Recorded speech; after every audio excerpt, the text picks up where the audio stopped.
And sitting here with a very talented comedian. You may have seen him on Pete Holmes' show, Eric André Show, and he was also at the South by Southwest Festival this year. I'm sitting here with a very talented Mr. Byron Bowers. Yeah.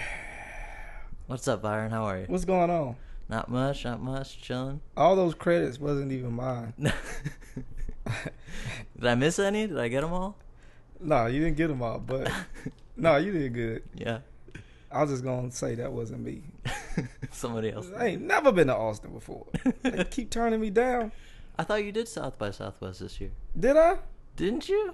I saw your name on some poster or list. Man. Did I misread that? I don't know. You probably was looking at that NSA list. I could have sworn you were there. I was supposed to go to Malaysia, but I had flight problems. I shouldn't even be doing this. I shouldn't even be doing this right now. But we're in my house.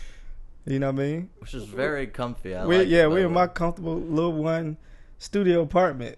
So, got a big poster in New York. You're not from New York, though, are you? You said you're from the South? No, yeah, I'm from the South, man. Where are you from? I was born in Athens, and I grew up in the metro Atlanta area. Oh, okay. Yeah, DeKalb County, Clarkston. Spent some time in Cobb. A little time in Atlanta, you know. So this heat has nothing. Hmm? This heat has nothing. Oh, no, this feels great. This As feels you can good. tell, I'm not even used to AC no more. I'm just chilling. Like, turn that off. It's too cold. That's Get a Fifth and sweater. Broadway up there on that. Yeah, I like the Yeah. Flatiron building right there. Yeah. It's awesome. It was either that or a mirror. And somebody said don't get a mirror because you'll seem like an asshole if you ever had company. So I didn't get the mirror. I think it's a good choice. I really Yeah. like it. So what was it like growing up in the South? Were you there for how long? Till you were 18 or? No, I was there till like, I don't know, 27 or 28. 27, 28? And did you go to school down there? You go to Yeah, college down I there? went there. I did the whole nine. Preschool, you know, got to go to preschool. Elementary, or some people call it grammar. Were you a class clown? I don't know. I don't know. Were you a funny kid? Who knows? I mean, I got beat up a lot. I think it was a lot of adjusting. So you got beat up a lot? Did you use like the comedy as like a coping kind of defense mechanism? I think so. I think it came in later in life. Yeah. By the time I was in high school, I had a shift. Like, I had a growth spurt. I started playing sports. Like, I already had good grades. So it just became a shift. Like, I didn't care about making friends anymore. And then I just made a bunch of friends. Yeah. You know, so it was a defense mechanism to where if I got nervous, and to this day, if I get nervous, I just get funny. You know what I mean? Yeah. So when them guns come out, I got the one-liners. Exactly, yeah. I'm firing them off. Nobody can touch it.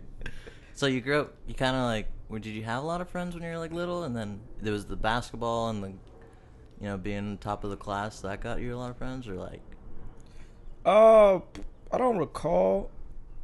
I always recall like having one One good friend? And they would rotate. You know, like whenever I moved or whatever until like my 11th grade year. Right. When I started playing ball, and I met like 3 of my closest friends that we still remain close to this day. Nice. So through sports, yeah, starting to get into sports programs where I met all my other friends, and I guess it's supposed to be a time you learn about teamwork. Right. That really never happened for me. Yeah, so Riding solo. yeah, I always like bounced around from different things. Yeah. So Did the basketball continue into college? Oh, I did until my freshman year, and I got kicked off the team. Why? You know, I was hurt, and I was like my grades wasn't good. Yeah. And you know, I had this whole other life outside of school. You know, with drugs, selling drugs and stuff like that. It just wasn't a good fit for me, and I think it's still that whole.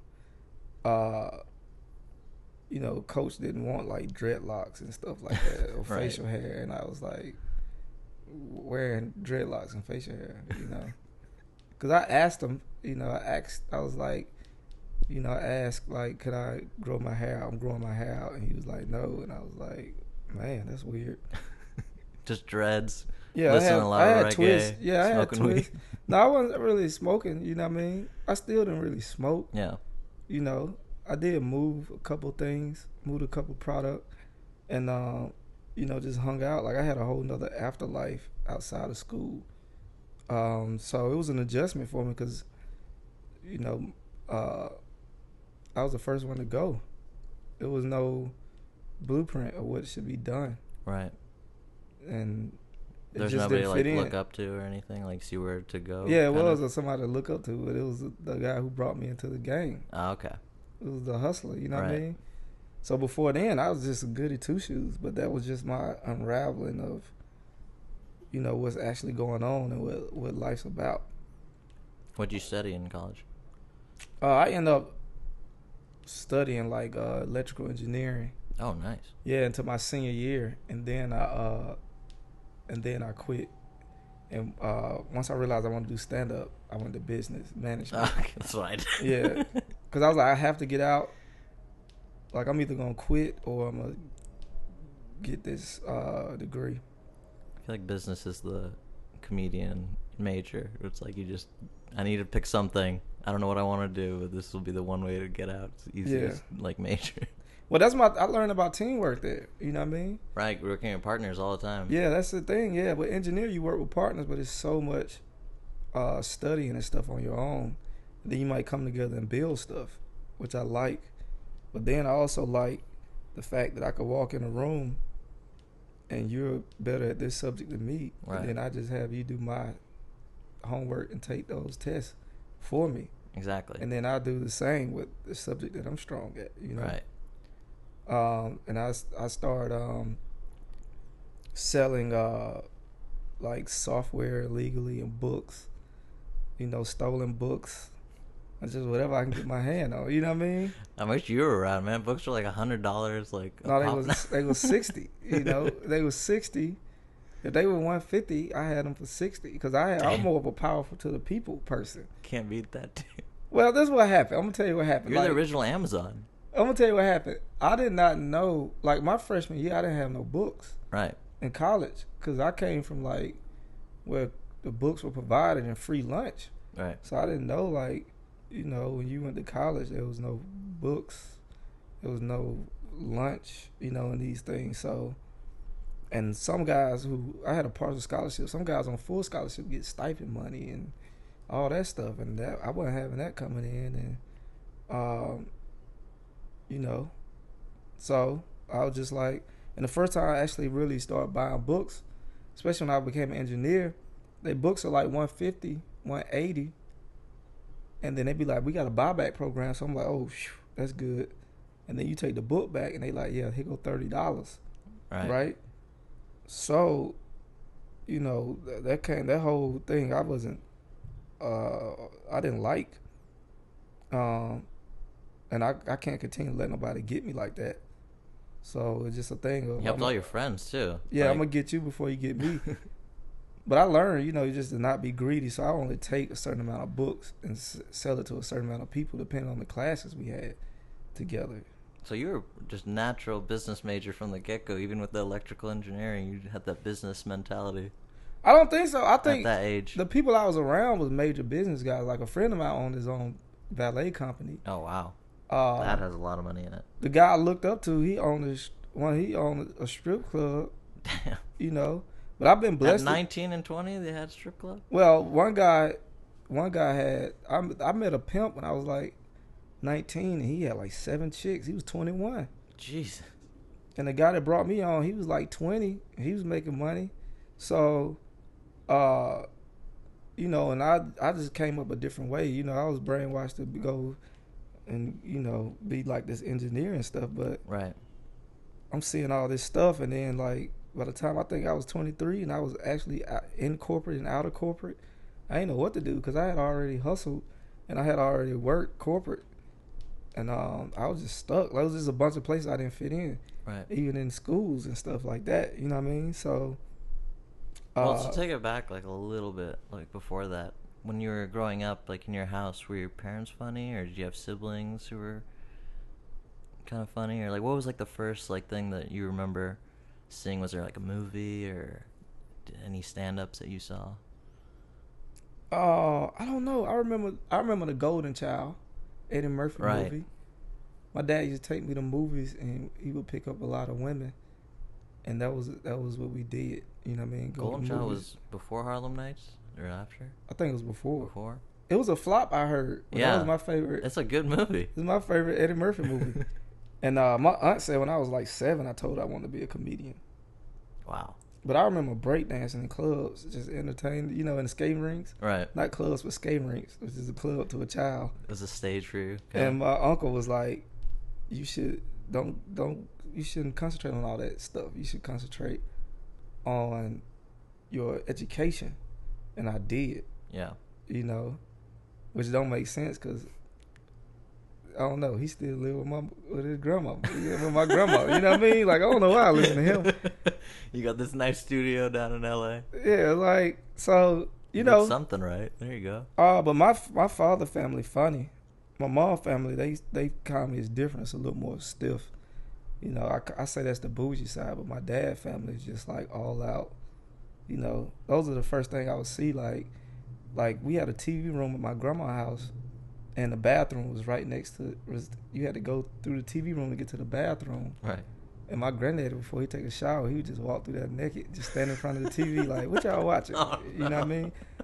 Those are the first jokes, you know? Like, he told us those jokes. He had that personality, and he would say, you know, it was a thing where it was a lot of testosterone around because all my cousins on that side are boys. And we would use the bathroom like it was a trough. We would go pee in the tub or the toilet. You know what I mean? Yeah. Like, but it'd be like multiple people just peeing in the toilet. My granddad would come in and be like, "Look at y'all little dicks." You know, and he'd be like, "Y'all gonna get something like this one day. Look at this shit." Oh, you know. And he'd be like, "Y'all don't even know how to clean." I remember the first thing he told me, he was like, "You don't even know how to clean yourself yet properly." You know, he's like, "How do you clean it?" He was just like, "This is what you do. You put a bunch of soap in your hand, you lather it up, and you just keep rubbing it back and forth. Oh my god, rubbing it back and forth." And he's like, how you know? But how will we know when it's clean? And he's like, "Oh, you'll know."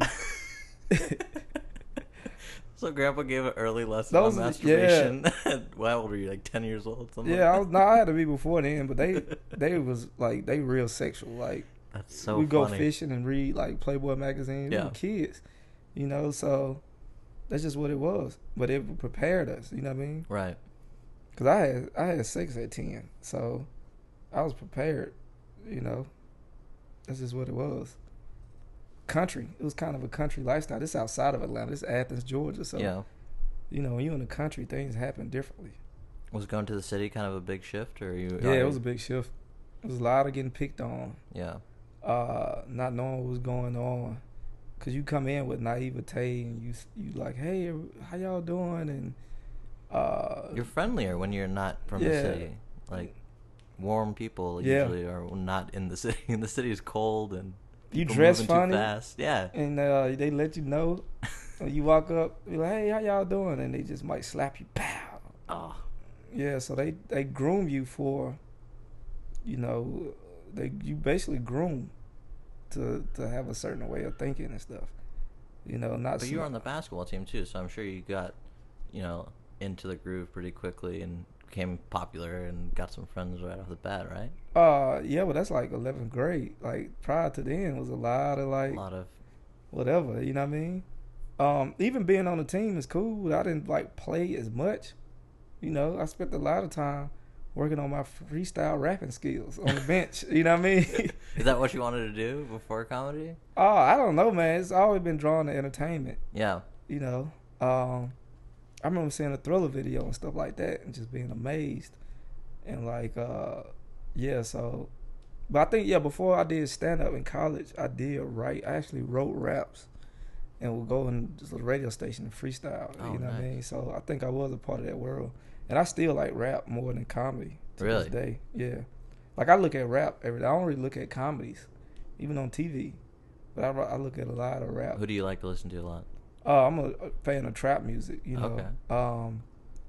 Jay-Z my number one rapper, Yeah. but I still like Rick Ross, and I still like Kanye and a lot of Southern stuff though, which is real motivational to me because it's about getting money by any ways or being successful by any ways Right.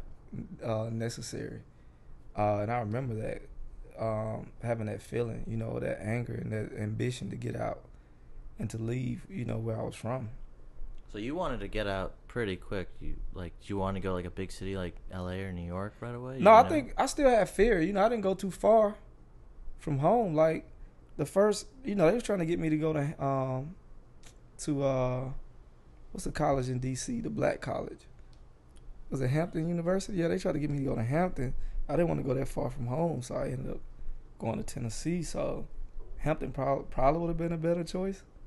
But yeah, I still had a fear of leaving until I don't know, it was just time to go. Things I could just feel like the world was crumbling in where I was. Yeah. And I got out of Georgia just in time because my mind started to get bored. That's the devil's playground. Right.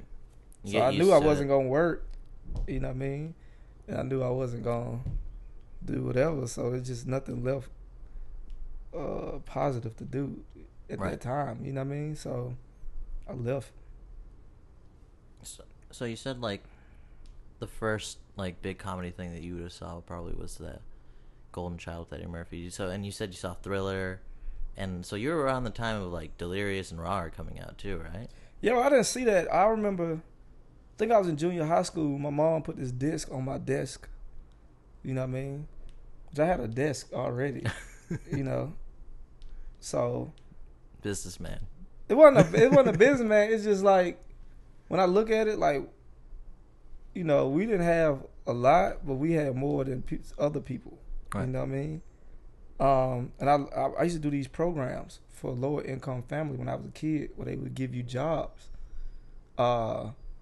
And I would go into projects and actually work and be like a camp counselor for project kids. And I'd be like 15 and 16, and they'd be like 12. And then they would try to jump me too. You know what I mean? Because we was all the same size. Yeah. You know what I mean? This is before the growth spurt. Yeah. So, and they look just as old as me too. Right. So, I still had a desk. I collected things because I thought I was gonna be a mad scientist or a vampire. What'd you collect? Like screws and that you're gonna be a mad rulers and anything that I could use to build stuff. Like when people throw stuff away, I could take it apart and then see what I could salvage to maybe build like a evil robot or something. So my mom put this disc on my desk, and it was Martin Lawrence Talk Shit album. Oh. And I remember listening to that album, and I was like, man, this is like the funniest thing I ever heard. Yeah. And then like later it was Def Jam, and all these things just hit, boom. And I remember like people would be going out on Fridays, and I'd be like watching Def Jam. We had the stolen cable, we had that's when they had them Scientific Atlanta boxes, cable boxes that somebody could reprogram. Boom, you had free cable. You got Def Jam on Fridays? HBO Fridays, midnight, every night, every Friday, you know what I mean? And that was the thing. Were you into Saturday Night Live too, or was that your Saturday Night Live? Like you just Def Jam? No, I didn't know about Saturday Night Live. Yeah. I still haven't really watched Saturday Night Live. Oh, Def Jam, what was this, early 90s by now? Yeah. Even like, Rodman was there at some point, no? Yeah, he was on there. It was early Def Chris Jam. Tucker. It was Def Jam. Chris Tucker and Bernie Mac stood out to me. Eddie Griffin. Right. Dave Chappelle. I didn't know about the other Dave Chappelle. I just knew about this guy. Like, damn, who this guy? Like Nutty Professor Dave Chappelle, really? Well, I didn't know he was much of a crossover act. I just knew he was just a weird cat for that platform, that I seen him on. So it was interesting to watch those. And then I also had Rap City and Yo MTV Raps. So that was it. Come home if I could, Rap City, Yo MTV Raps. When I played basketball, I didn't get home like 8 or 9. So that was a good time for me because Yeah, music wise, just the stuff that came out. Like, even when West Coast rap hit, I was still listening to East Coast rap. Yeah. So I was all about Tribe Called Quest and De La, Redman, Meth, yeah, these guys. And then like Jay-Z came out, and it was a rap in '96. Dead Presidents changed my life. Dead Prez? Yep. Yeah. That album. Hip hop? No, not Dead Prez. Jay-Z's single Dead Presidents. Oh, okay. Yeah. Yeah. Changed my life. You know what I mean? So that's like the perfect time of where hip hop, this thing you're into, and comedy sort of came at the same time. That's what Def Jam. Yeah. Pretty much like the perfect meld of those two. Yep. And do you remember like your first sort of? Do you remember? Did you go on stage when you were in college or? Yeah, I started. I don't know if it started with me hosting a talent show in college, but I remember like I was a guy who wore the weird clothing. You know what I mean? You had your own unique style. And yeah, I was just what was your style? I was the only nigga shop at Hot Topic when it dropped. You know what I mean? When it first came out. Yeah, when it first came out. So I just have on like the weird. Before anybody knew about it, you were like. No, nobody went in there. I have the bracelets with the spikes. Then I have on like some weird Hot Topic pants to represent whatever that part of me was, the creative side. But then I still wore like all white Alpha Ones. That's so funny. And shades, you know what I mean? So yeah, like that was my style, and I would go on and just say some of the most unrelatable shit or harshest shit ever. And it still haven't changed to this day. Like, how did the talent show go over? Man, I was nervous. It went over all right. Got some laughs?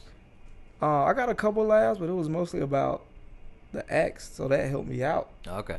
So I could just diss them. So a little girl would come out and sing. I'd be like, yeah, man, this little bitch got a long way to go.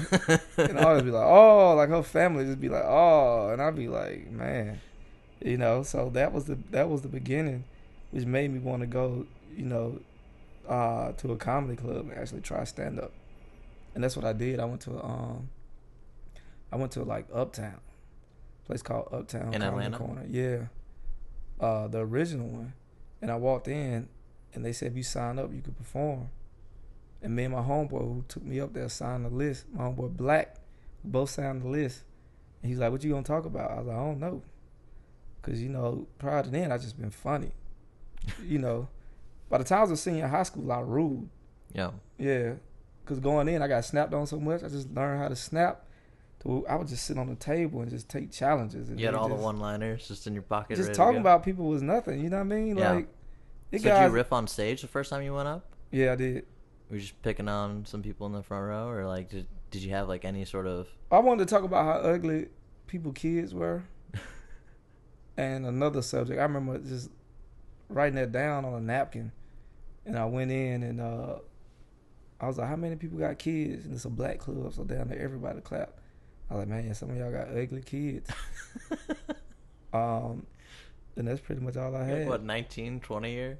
I think I had to be like 21, 22. And yeah, the booze came. Oh. And then this guy snapped on me, and I snapped on him back. Boom, and I hit him. He hit me. Boom, I hit him hard. Boom. Do you remember what he said? I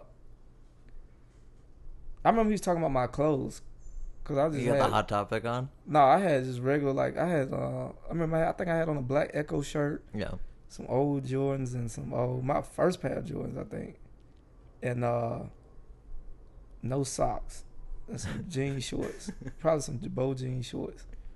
And he was like, he said something about my shirt. And he's like, man, I got on a $300 shirt. Cause drug dealers and right. strippers in this club. You know what I mean? Man, I got on $300 shirt. And I was like, well, nigga, you got ripped off. You know what I mean? You paid $300 for that. Audience, boom, they laughing. You want them back?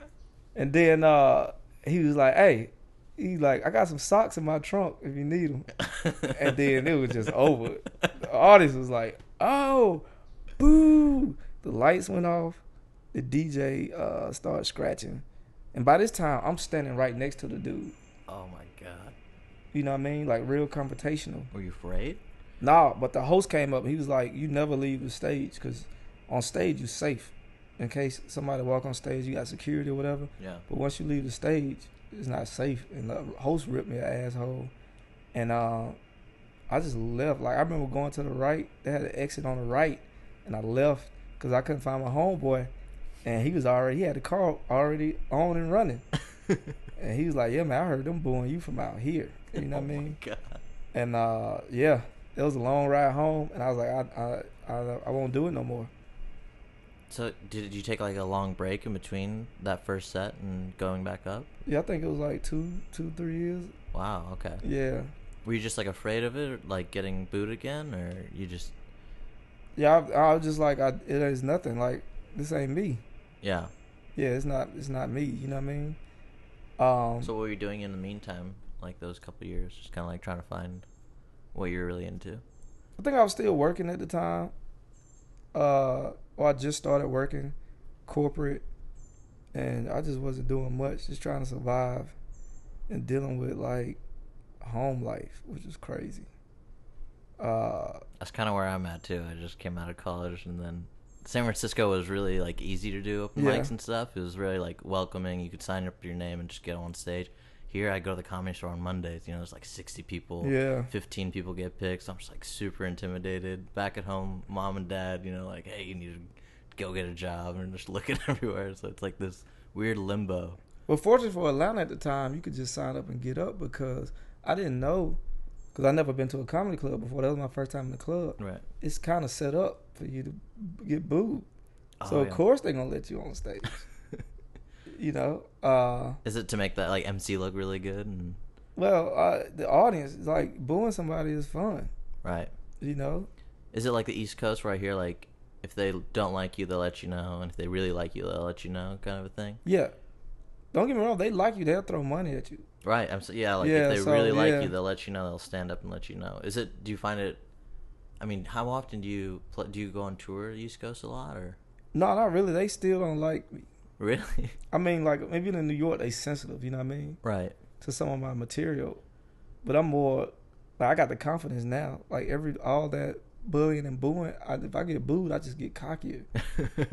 You know? Well, you have an amazing presence, like on stage. Like when you come out, when I saw you at the Meltdown, you just come out and the front row is kind of empty. There's like one person sitting on the corner. You have the foot up on the front row, like you're kind of coming in, and you walk around the stage a lot. You're one of the only comics that I've seen at the Comedy Magic who utilizes the whole stage, stool, mic stand, Yeah. you know, like everything. It's a huge performance. Well, I'm confrontational, that's why. Mm-hmm. I like to be in your face. It's noticeable too, because a lot of times you'll see a comic like the guy who opened for you, who's really great, but a lot of comics, I feel like they look over the whole audience. Yeah. And you got a lot of eye contact with every person. It's much more intimate and personal, and I feel like it's just way funnier. I don't know what it is, man. I think, I was never allowed to say what I want to say, and if I did, I would get kicked out of school and stuff. So now it's like, I'm going to say what I want to say now. You know, I always believe in what I believe in to the death. You know what I mean?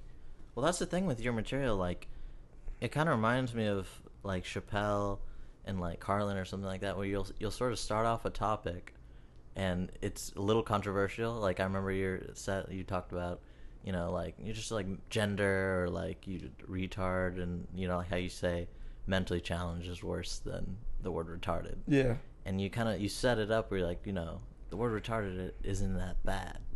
And then everybody gets sort of drawn back, and I look at the audience, and everybody's like, what is he going to say? And then you just come back, and you just, like, win them back like, instantly with your point of view. Because you have a very unique point of view.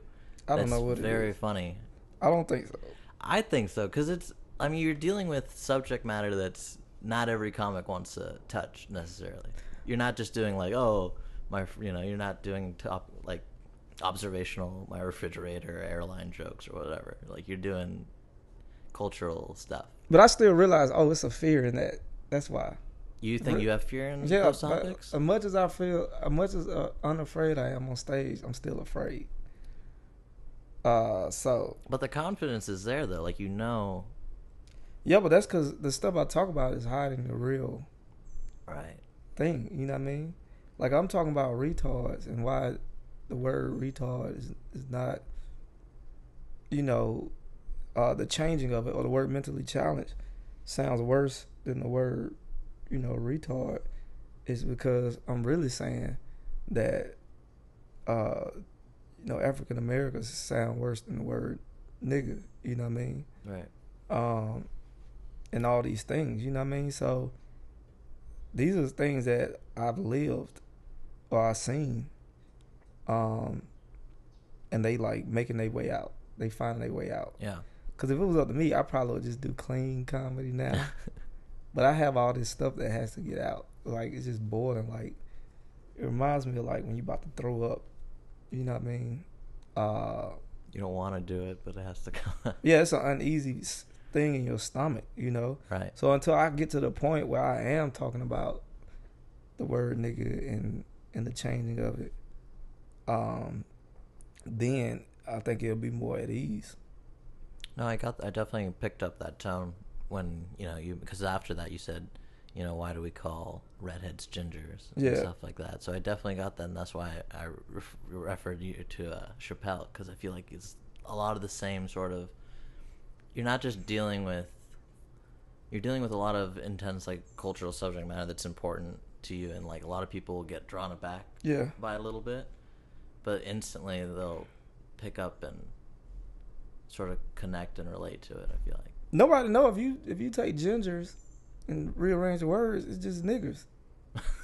It is. That's a derogatory term. Yeah, that's all it is. I just ain't made it funny yet. Right. So all that stuff is new. The transsexual being able to donate sperm, and then the redhead not being able to donate sperm. It just shows you how society is.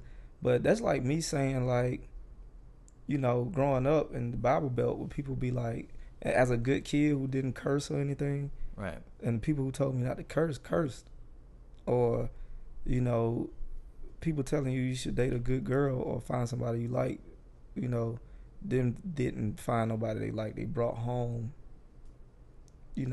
whatever. The opposite, yeah.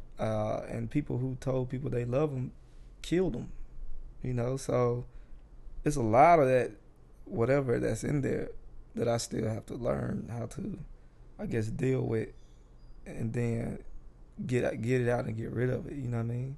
Right. So yeah. I just think it's really impressive that, because I see a lot of comics, and I feel like, Mark Maron, I heard him say he went to the Comedy Store one night and he just sat in the back and he closed his eyes. And he said all the comics sort of have the same voice, and they're all talking about the same few topics, like Tinder, like whatever they're talking about. And I feel like every time I see your new material or whatever it is that you're doing is sort of always like pushing a little bit the boundary, and you're just always kind of exploring these areas that I feel like people should talk about. Nothing should be sacred in comedy. Like, you should talk about all these things. I mean, I've seen you come out with that. You come out, and like one of the first things you say was, I think you should bring.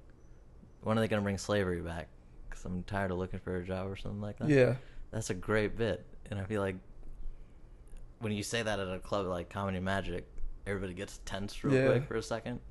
And then it's just the perfect amount of tension that's released with laughter. And I really think it's brilliant stuff.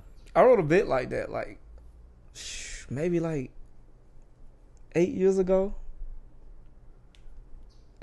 This guy no name, I ain't gonna say his name, but he got. It's okay. There's like 3 people listening to this podcast. No, it's gonna come out one day, but he know who he is anyway. He went to prison for murder, right? Right. And I went to visit him one time. In prison, it's probably one of the reasons I don't go visit people in jail. But he had clothes. He had his orange jumpsuit. I'm looking bummy. You know what I mean? Yeah. He had a brand new crispy orange jumpsuit. Oh, let me get leaned back. And he had on some Jordans. And we was like, "What you doing?" He was like, "Oh, I'm in the back watching TV, man. I just got finished playing basketball." And I'm like, "Damn, y'all got basketball court in there? And y'all got cable TV?" I ain't had none of this. Right? And I was like, damn, he got cable TV, basketball, air conditioning. He eat 3 times a day. and we out here like struggling right now. Yeah. You know what I mean? And I was like, damn. So that's where I think that's a like slight premise of where that bit came from. I used to talk about that, like being jealous of somebody in jail and how they was living. But yeah, I think that was the premise for that. And then like it got to a point where my friends were just looking for work. And I was like, man, it would have been easier back in them days because jobs was already there. And you didn't have to worry about rent. You know, the main thing is you didn't have to worry about rent. You know what I mean? That's so funny because I had like the same premise floating around when I was like doing some open mics. And I was like, you know, I gotta pay for a gym membership. Yeah. Gotta get a library, you know, card, whatever. All this stuff, it adds up when you go to college. It's cheaper actually to get arrested for something stupid. You get all the free gym you want. You could read for as long as you want. Nobody's gonna bother you. And you can get your master's. Yeah. In prison. From like, you know, professors from like Stanford and stuff like that. Better than the school that I was going to. So. Yeah, actually seems like a better deal. Yeah. I'm just fantasizing it. I probably have no idea what I'm talking about. I mean, it all depends on the person, man. Like, I've been unfortunate enough to be around so many people. And you see different forms of life. Like, you know people make mistakes, but if they ambitious enough, they going to come back on top. Right. That's just what it is. As long as they can get in a place where they're motivated and see different stuff. Like me being bused to a white school let me know that I could make it out of where I was. You know what I mean? And it made everything seem attainable. It sort of opened the doors. And yeah, I really believe that too. Being able to see, you know, sort of success sort of inspires you to do it too. I remember in high school they took us on a field trip. They took us to Compton Courthouse and then our community college, El Camino. And we're like, why are you guys taking us here? Like, is this to show us that you don't want to, like, don't end up here? When, like, I knew in other schools they were taking them to UCLA and they were here at USC. I'm like, if I knew, I didn't even know that existed, you know, just sheer ignorance. And then I finally went and I saw UCLA. I was like, damn, I should have studied harder. This is so nice. Yeah, my counselor said something in high school about my advanced courses. But I didn't know. You know what I mean? There was no research. Like, I picked my own school. Yeah. I picked my own high school. My own junior high. You know what I mean? I made those decisions as a coming out of elementary school on where I wanted to further my, you know, education. Right. But it was no way of knowing about the after school programs and all that stuff. Because my mom wasn't a part of that community. All she knew was that it was far. But it wasn't until I met my ex in college and seeing how she went to school for free. And I was like, look, what you play? And she was like, no, I just grades. And I was like, what? That same thing happened to me too. Yeah. I'm like, all this running they telling us to do, and you got to hear off of grades? I was like, I could have did that. Oh my God. I did the same thing. I chose the college. You know, everybody seems like they have like their PTA mom and dad that sort of like, hey, do this and apply to this school. I knew kids who their parents would write their college acceptance letters. Like they would write why their kid wanted to go to whatever school. And I'm sitting there trying to figure all it out myself. And I finally get to college. I'm halfway through it. And then I'm listening to all these kids are like, oh yeah, you don't fill out your FAFSA thing and it's free. Like it's all free. Like they're just giving you money. Why are you paying for it? And I'm taking out loans and being stupid. Yeah. I'm like, oh okay. I got those. I did it wrong. I didn't know, man. Like you got to think. Even now, like I was the first to graduate in my family, right? Yeah. And my English is kind of fucked up. You can imagine the English, you know, that my mom or my grandma speak, who dropped out of elementary school. You know what I mean? So it's like, when you talk about competing in this society, you just see, it just opens you up when you out here like, oh shit, like how far, like where you stand. Right. And I already had to deal with it before when I was in college within the black community. They let me know where I stand. Right. You know? I think it's like where the set of resources that you were given to, kind of. These kids had, you know, lines of family that went like Notre Dame or something. Yeah. Like 3 generations. So they didn't really even have to like look as hard as you did, you know, into all these schools. It was kind of just assume that they would go there. Well, I didn't look either. That's the thing. Like, I didn't have. But I mean, you had to work harder, is what I'm saying. I don't think so. I think everybody around me worked harder because they had the skill. They were taught the skills. You know what I mean? Like I was married. My ex-wife studied every night. You know what I mean? She was taught that. She's from a military regiment. Right. She was taught to slowly accumulate wealth and those things. Me, I didn't think I would make it past 25. You know what I mean? I got into college, but it was no thing. I could have went to a better college. You know? I could have went to any college I probably wanted to. Yeah. I just didn't want to go to the streets. That's the only reason I stayed in college. Right. Until I realized I was going to do stand-up, I was going to be in college for like ever.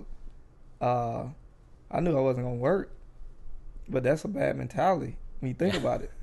You know, that just breeds, you know, even the stuff I have to go through now is because I didn't learn those things. I didn't learn how to do a schedule or nothing like that.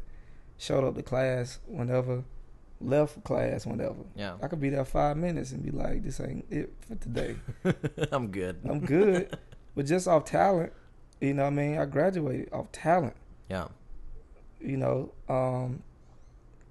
and she was upset about that because I did probably a quarter of the work she's done. Yeah. You know? So that's the thing, like. But when do you think, was it when you got with your ex-wife that you started learning those things, like becoming more organized and the sort of, I mean, are you still like that? I try to, but it still don't work out for me. Yeah. Like, I spend more time focusing than on focusing. You know what I mean? I feel yeah, so it's like, all right, I'm going to plan a schedule. Like, I'm already neat, you know what I mean? Oh, yeah, no. But I just can't, when it's time to sit down. This apartment is like immaculate, like hotel style. Just everything's in place. Yeah, everything has a place. Everything to me has a place. But I'm not like that in life. In your life, yeah. I'm not like that in life. Like, that's exactly what I do. I have my OCD where it's my room, my car, and I keep all that. But then my life over here is just in shambles, and I can't get it together. I'm trying to pull it together all the time. That's how, when you here, you follow my rules.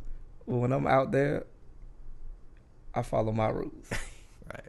Like, I don't, cops and military, nobody tell me what the fuck to do. You know what I mean? Yeah, that's how I am. And I'm realizing that, like, oh, shit, like, nobody stopped me. And I'm like, I got to do something with it, because, I didn't even have a curfew growing up. Wow. Yeah. Just free range, do it. Just free range. So it was up to me to, like, not stay out of trouble. Yeah. Because I knew if I got in trouble, my mom already told me she wasn't coming to jail to get me. So my thing is I can't get in trouble. That was the thing. Growing up, like, there's no cell phones, nothing. There's maybe a payphone if you had some change on you, but you were out. Like, your parents just knew that. Well, this now, guy, I don't know how the parents deal with it anymore. This guy taught me how to get money out of the payphone. How did you just unscrew the bottom thing? With a nail file. Oh, okay. Yeah, if you got a nail file, you could sometimes go to some that have quarters like jammed up in them. I think he tried to rape me too, but that's a different story. Well, I mean, yeah, this is how the universe works. He was like, you want to make some money? I'm like, yeah. He's like, we're gonna go paint my mama's house. Meet me at this train station. Yeah. I met him at the train station. We was in Decatur. That's my side of town. We was just gonna cross over to East Atlanta. We was walking. We got off the bus stop. We was walking. And he was like, I'm going to go, it's a liquor store on the corner. He's like, my friend, you know, work in this liquor store. I'm going to stop by. We go in the liquor store. And he's like, we got to cut through behind this alley or whatever. But we go in the liquor store before we get to the alley. And it's a drive-through liquor store. Yeah. And he say what's up to his friends. And somebody in the window look at him and be like, hey, man. Hey, I remember you.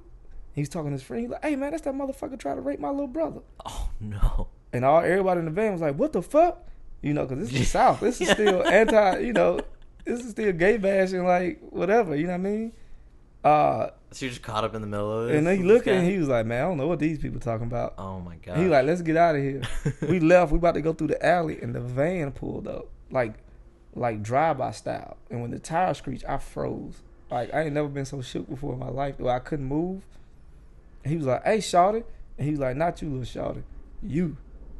And then he hopped out the van and then he hit that dude, bow, and then everybody else got out the van, started beating his ass, and when he got down, this last guy hopped out around the van with one leg, hopped. He was like, hold him for me, and he suplexed him, just dropped. Oof. I never seen that shit before in my life. Jesus. And the guy got up after the van peeled off. He got up, bleeding, just blood coming out of his face, and he like, man, thank you for not leaving. He like, if you was gone, if you wasn't here, they probably would have shot me. God. You know, and you drove off from the van? No, I didn't have a car. I was on the bus. Like, I grew up without a car. So what happened was he didn't know. I was just froze. Yeah. That's the only reason I was there. I couldn't move. But what I did say, I was like, man, no problem. I'm finna go home. I just walked right across the street from where the incident happened.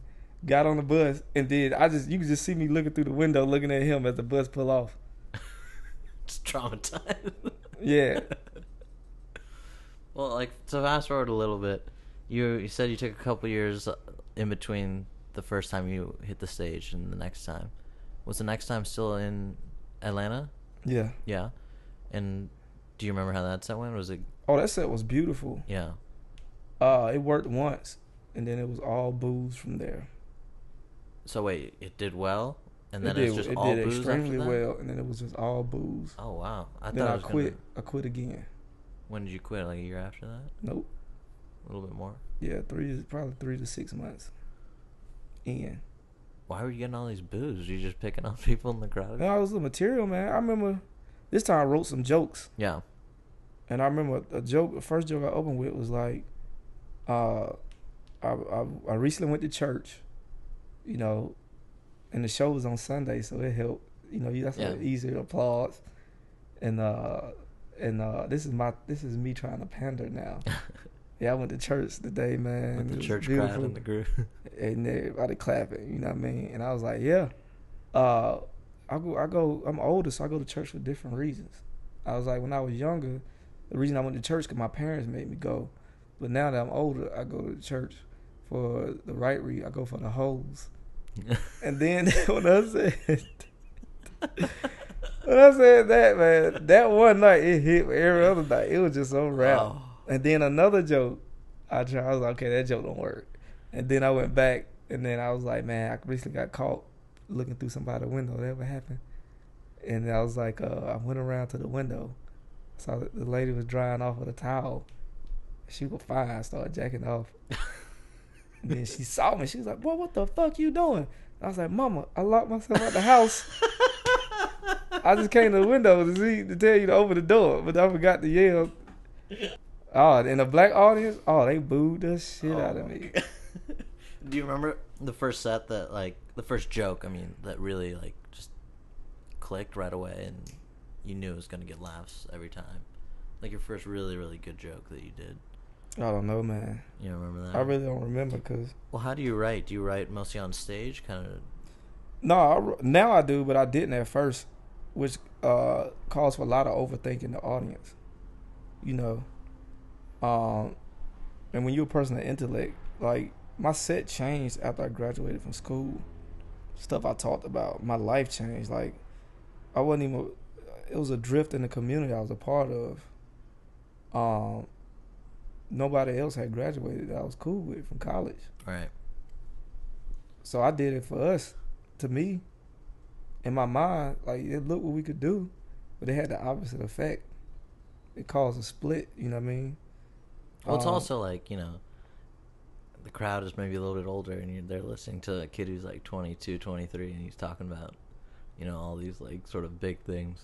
Yeah, I was. I still had big ideas. And I feel like it's hard for a crowd to be like, oh, well, this is just a kid, you know, what does he know, or what is he saying? Well, it's still an adjustment going on even to this day. Yeah. Like, the crowd was older, and they had a certain lifestyle, and I was already outside the box coming in as a kid. So you couldn't relate anymore, kind of? Yeah, like, and then my friends were doing their own thing. Just a lifestyle had changed. My lifestyle had changed. Everybody else was upset I was doing stand-up. Like my mom, you know, my family. Because it was like, oh, we showed up. This guy graduated from college. And I'm like, I'm going to do stand-up. Then they was like, what the hell? That's not why we sent you to college. Yeah, so, well, they ain't even send me, you know what I mean? yeah, I just got student loans, you know. So yeah, it was just an adjustment. I was going in, you know, and just doing these weird topics. I was doing pre Michael Jackson death. I still talk about Michael Jackson, but I was doing pre Michael Jackson death jokes, you know, about him being the Jesus for comedians. Because, you know, Jesus died for our sins and his death will be for our material. You know, like I'm doing these like in the Bible Belt where they don't even like that type of material. Right. So yeah, I mean, yeah. So yeah, I started right on stage to not overthink. Bold decisions right off the bat. Yeah, and I'm overthinking, and then I would go to these towns, like travel a little bit, and then people were even slower. So I was like, I gotta get out. That would make me be like, I gotta get out of here. I gotta go somewhere progressive. Yeah. You know, or I'm done. Which brought me to LA. When did you move to LA? How old were you? In 2008. I think I was like 28. 28? Yeah. And did you just go to the Comedy Store right off the bat? Yeah, I went to the store. I went to any place I could find. Like I stayed on my home with Ron G floor. Shout out to Ron G for letting me sleep on his floor so long. I was a squatter in his living room. He'd be on the date. I'd be on the floor in his living room, just sleep. Shout out to Ron, man. Okay, you can't forget that. Cause he had roommates. They was like, "What the hell this guy doing?" Just on the floor. And he went to bat for me. You know what I mean? You never forget nothing like that. You know what I mean? He believed in me, but I kept him in the stand-up game too. Yeah. Cause he was gonna quit. You know, but he'll tell you about that if we ever do an interview, like how he was gonna quit stand-up, and I convinced him not to, and he ended up winning this big competition and stuff when he wasn't even supposed to be there. Wow. You know, he promised his girl he wasn't gonna be there. You know, and that changed his whole life. Did he win the thing? He won, man. That's incredible. He won. It's basically the short end of the story. He won the competition. His girl told him he promised he wasn't gonna show up. He showed up, won the competition, won a trip to 2 for Vegas. Showed her the ticket. She didn't want to go, so he took me. You know what I mean? Well, that's a good friend. Let you crash and go to Vegas. Yeah. That's funny. So then, you're also a car guy. Yeah. Big into Porsche? Porsche, man, one of the best cars to me that's ever been made. When did you get into that? Was that the electrical engineering and all the building? I always liked cars. Like me growing up, we always had a car that didn't work. Yeah. So we never had like transportation. And did you work on the cars then? And no, but I remember my mom saying like, yeah, they want too much to fix that car. It ain't worth fixing. So I vowed to myself that if I'd never own a car I couldn't work on, because I never want to be in that position. Right. Because it's just terrible. You know what I mean? To want to go somewhere and not be able to go somewhere. So that started, and then me going to. When did the Porsche craze start? Maybe I remember you'd come in the club. You had that Porsche hat. I saw it on Instagram too. You had Seinfeld and Chris Rock to sign the hat. Yeah, that's awesome. Yeah, I think it started like when I remember going to high school. I got bused to an upper middle class white school, and first saw the I always liked foreign cars, because the guy who owned the strip club had a D90 Defender Land Rover, which is the old school, that gold, and that was like the best car I ever seen. And I'm surrounded by a bunch of Chevys and stuff, and that, and then seeing them 740 ILs, them 90s BMWs.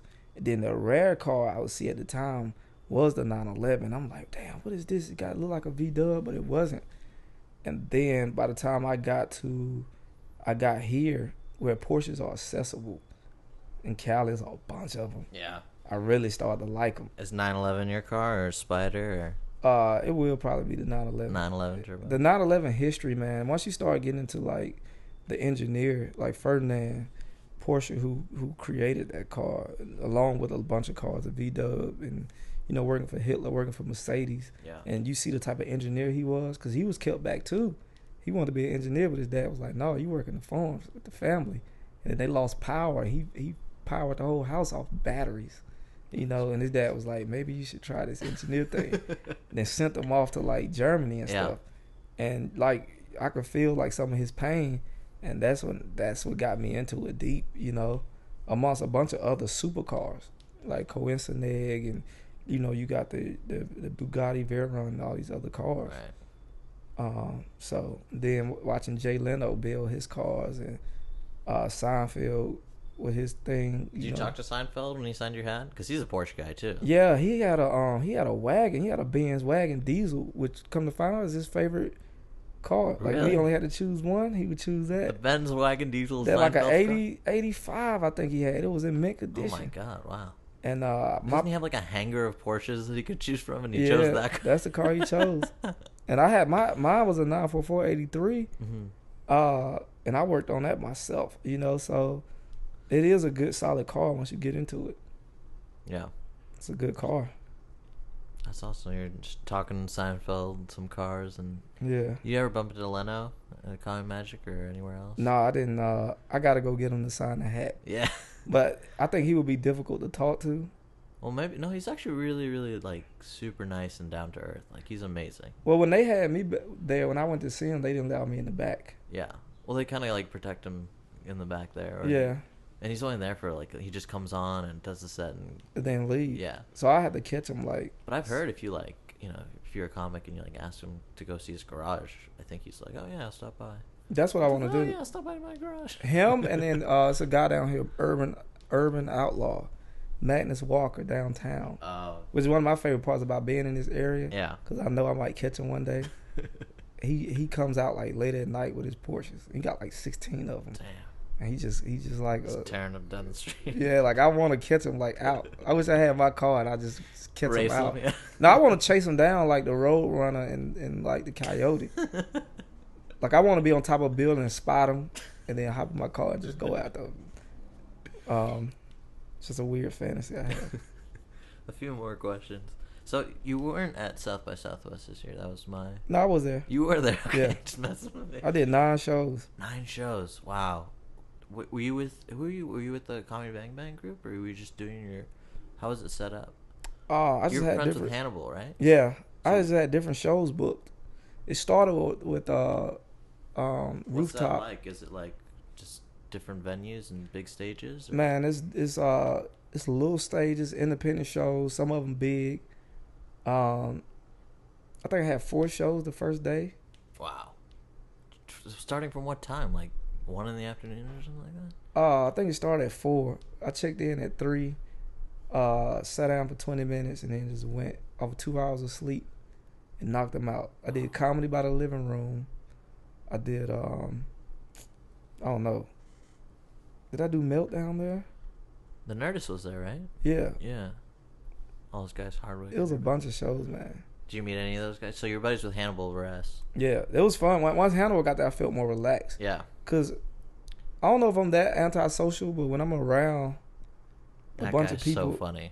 it's like we have a synergy. Right. So it really felt like one of my homeboys landed there, even though he probably don't feel the same way about me. do you have like a hard time like to like go up to these? Because there's like Seth Meyers is there. Yeah, but I Fred didn't meet. Armisen. Yeah, I Are didn't you meet like any of shy those. to like go meet those guys, or it's just like you feel kind of? I don't know. I think I still feel like an outsider, a part of me. You know what I mean? Well, Hannibal's like your class comedian, right? You guys came up at the same time. Nah, he's up there. He's way up. I didn't know he was up there, and that's the thing. Like we became friends before I even knew. When people was like, "Yeah, he got a big tour coming up," I didn't know what the fuck they was talking about. It was just somebody who was consistent with me. Like he didn't give a fuck, and I was like, cool, because I'm just used to that. Yeah. So we could just talk about regular stuff, and then we never really talked. Like I like to talk to people and not talk about comedy, because I never really I never hung out with comics.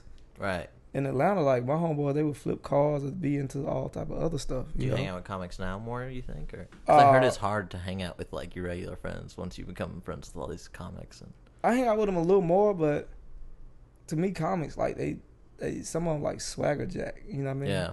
Like they'll take stuff, or they really into my point of view, and then they try to like get a piece of that. So it makes me shy away, because whatever I talk about is just my stuff. You know what I mean? Right.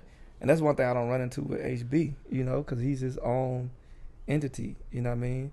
And he don't judge me from my understanding as much.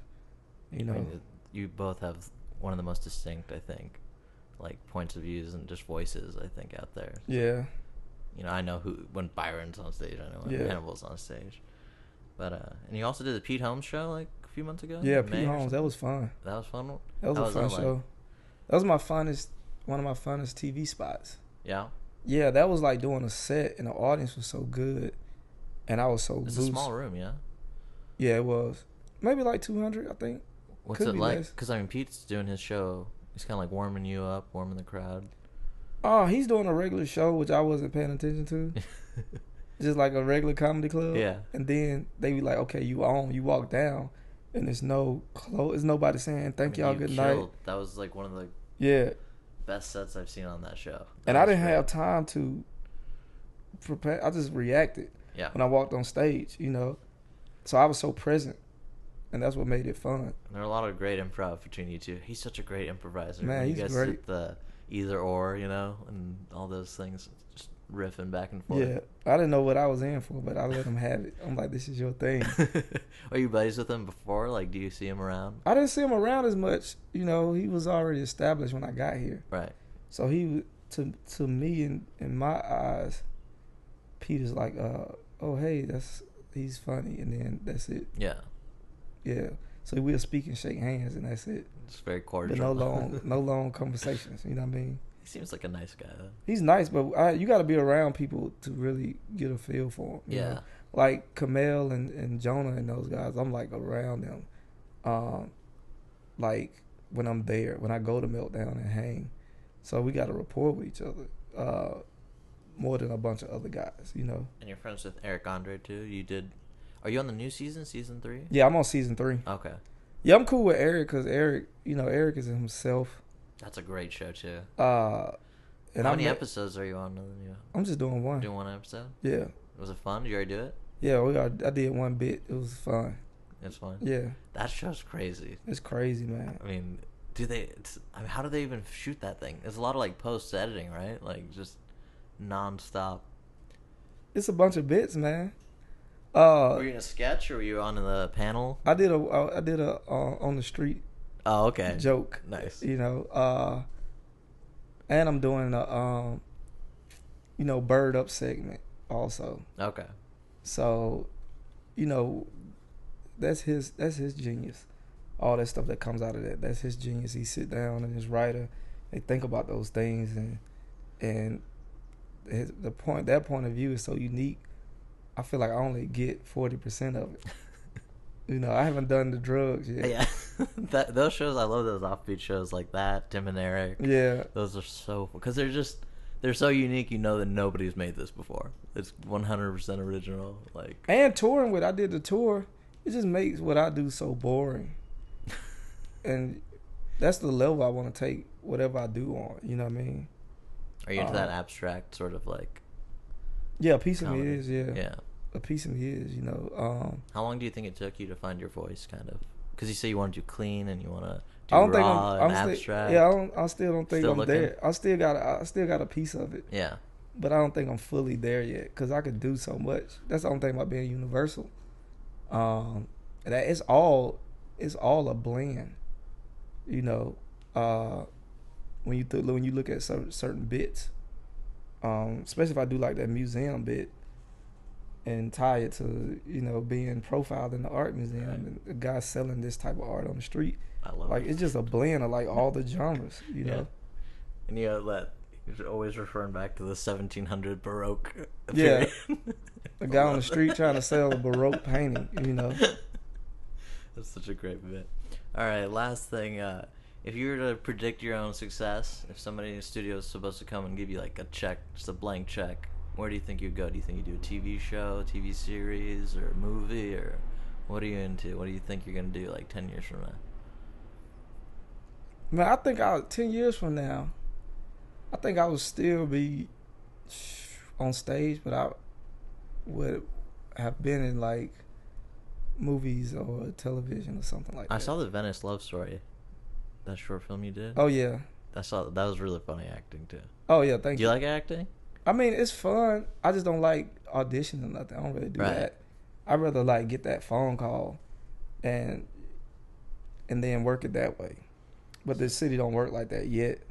But, you know, if you make a name for yourself, they'll come. So in 10 years, you're still going to be doing stand-up, hopefully in big arenas, and got some movies and stuff. Yeah, definitely big. I like what Chappelle's doing as far as a show. And then Hannibal's starting to do a show like that also. You like the sketch variety kind of? Yeah, it's a well, not as a television show, but it's a live show. Okay. But it's musical acts, and then it's comedy, or even Eric André's live show is his live television show. Right. So you giving people a show, you know. Chappelle discovered Kanye, kind of, right? I mean, Kanye's first TV appearance was Chappelle's show. Yeah, it was Chappelle's show. I wouldn't say he discovered him. He was around, but I mean, first he show. did a lot of stuff. You know what I mean? But people don't really give Kanye the credit he deserves. Yeah. Well, Chappelle, I mean, he would always come to the SF Jazz Center in San Francisco, and you'd have like just amazing acts come and play before him. Yeah. And it's just like you getting 3 artists for the price of 1 ticket. Well, when I worked with him, you got to think it was a DJ, very great DJ, me, and then Chappelle, and every show was different. Wow. That's how loose we are on stage. You open for him too? Yeah. That's amazing. What's he like? Is he? Oh, he's very cool. Cool dude. I'd rather be like that, you know, like just music and just comedy. Like he was just listening to his music on his radio loud. It's like jazz. It's just kind of free form and like improvised. Yeah, that's exactly what it is. And he's coming from, but he has it all together. Right. Like whatever I would freestyle for 2 minutes, he could do for 10. You know. That's incredible. Yeah. And you don't even know when the joke's coming now, right? Because the segue is just that beautiful.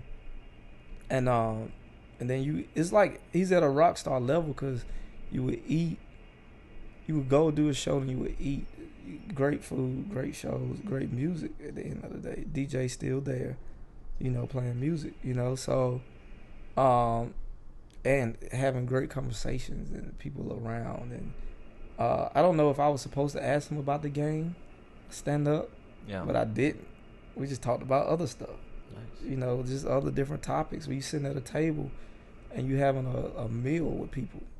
Just chilling with Dave Chappelle. Yeah, that's awesome. Dave Chappelle, Rick Greenstein, his agent, talking about collecting things, vintage things. Nice. You know what I mean? And you know, different people around. Jeff from Live Nation. Wow. The main guy of Live Nation. Yeah. That's huge. Yeah, that's huge, man. It's very cool people. And me not walking in, not even knowing who these people are, because I don't pay attention to show business. Like, right. I just found out that the Academy Awards was the Oscars. You know what I mean? Like, yeah, I don't give a fuck, you know. And then I'm just walking in these rooms, and they're like, "Hey," and I'm like, "Yo, what's up?" Nice to meet you. You know, here to knock this show out. Though. You know, you're just more calm that way. Yeah, it's more calm. If Dave was like, "Hey, come and have dinner with me and the guy from Live Nation," and you know, all these people, you get nervous. I probably would do it still, but it's still like, now I know, like, you meeting somebody at a genuine level. Right. Because I'm not sucking up. You know, I don't do that. You know what I mean? So, I really just want to get to know people. I like being authentic as possible. So, you don't make a lot of friends that way in this city. Yeah. But it is what it is. I got a different journey outside of being true. Know, yeah. Yeah. Well, we still beings here on this planet. Right. We're still spiritual beings on this planet. So, yeah, it's a backstory to everything. I like that mindset. Is there anything else that we left out? Are you playing any shows next week? This will probably go out on Monday. Any plugs for next week's shows? I know a good show I'm doing. You said it's gonna go out when? Probably Monday. I don't know my calendar off head, but I do know that me and Ali Wong are doing a show at the Improv on Melrose. It's her show. She's headlining. Oh, nice. But it's been a while since I worked with her. What day is that? Saturday, 10 o'clock. This Saturday or next Saturday? Next Saturday. Next Saturday. If this comes out on Monday, it'll be that Saturday. All right, yeah. And, yeah, she's a beast to me, in my eyes. Yeah, she's amazing. Yeah. And you got any Comedy Store gigs next week, maybe? Well, I'll find out, like, the week of. Right. So that's the thing. I put my avails in with those two clubs, Comedy Imagine, Comedy Store. So I find out the week of. But I'm going to be at one of them. Awesome. All right, guys. You heard he's going to be at the Comedy Store, Comedy Magic next week, hopefully. And if not, check him with Ali Wong at the Improv on Melrose next Saturday. Get your tickets at improv.com. And, hey, man, it was really nice go to my Twitter. you. Follow me on Twitter. Follow him on Twitter. Say what's up. If you came from this podcast, let me know. Let it be known. ByronBowlesLive.com, Facebook, and KKK website. They got some good jokes. All those links work. Yeah, all those links work. Still, you know what I mean? You ever been on the KKK website? No. Man, they got some funny jokes. They have a website? Yeah, they got a website. What do they need a website for? Cause they're losing. They need a digital presence themselves because they losing like members. Oh. I mean, it's tough out here for everybody. You know what I mean? The internet has changed the game for everybody. Oh, God. All right, man. It was great talking to you. It was great getting to know you. Thanks for doing this, man. Thank y'all, man. Y'all have a good day. Take it easy.